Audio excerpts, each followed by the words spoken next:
Question number 25. Let p of x be a quadratic polynomial such that this particular matrix is equal to 0 and p of 0 is also equals to 2. और यहाँ पे कुछ sum दिया हुआ है which is equal to 14. And we are required to find out the value of p of 4. सबसे पहले matrix क्या गिवन है वो देखते हैं. p of 0, p of 1, p of 0, p of 2. This is equal to 0. p of 0 2 given है और एक चीज गिवन है which is p of 1 plus p of 2 plus p of 3 is equal to 14.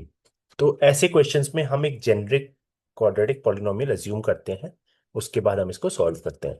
So let's assume the polynomial as p of x which is ax square plus bx plus c. तो अब जो भी हम work around करेंगे इसी polynomial में करेंगे और ए बी सी की वैल्यूज फाइंड करके फिर p of 4 फाइंड करेंगे.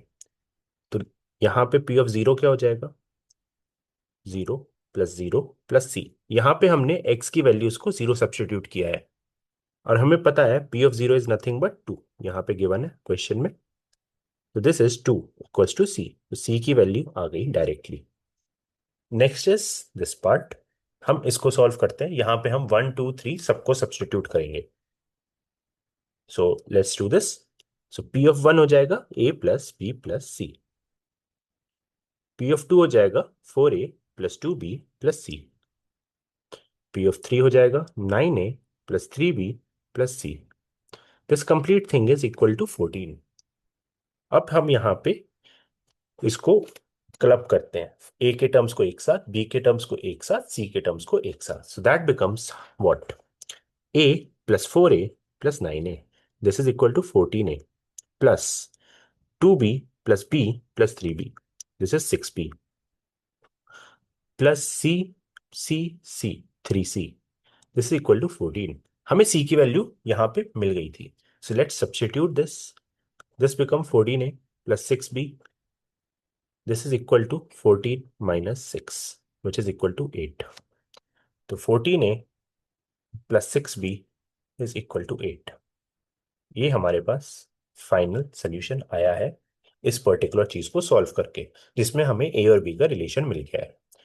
अब हम इस मैट्रिक्स को ओपन अप करते हैं जिससे हमें एक रिलेशन और मिलेगा. सो लेट्स डू दिस.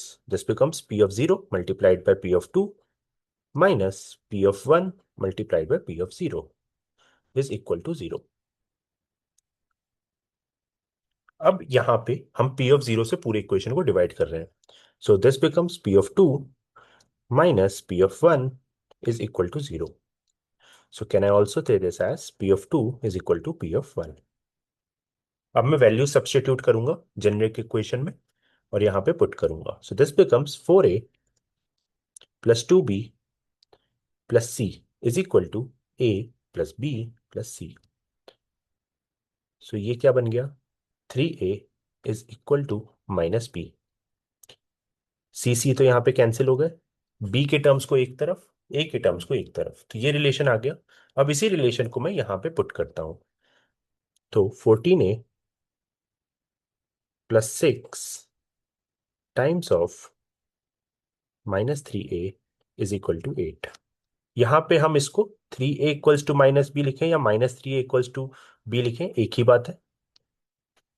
तो सिमिलरली मैंने यहाँ पे सब्सटीट्यूट कर दिया. तो this becomes minus 4a is equal to 8. So जो a की वैल्यू आई है दैट इज -2. अब इस a की वैल्यू को मैं यहाँ पे सब्सटीट्यूट करके b की वैल्यू निकाल सकता हूँ. So minus b is equal to -6. तो b इज इक्वल टू 6. तो अब हमारे पास a b c तीनों की वैल्यूज हैं. We can find out the value of p of 4 easily. So हमारा जो जेनेरिक इक्वेशन था that was ax square plus bx plus c. अब हम इसमें वैल्यूज को सब्सटीट्यूट करेंगे. So that becomes -2x square plus 6x plus 2. अब हमें क्या निकालना है? p of 4. p ऑफ 4 क्या बन जाएगा? -2 multiplied by 4 square plus 6 multiplied by 4 plus 2.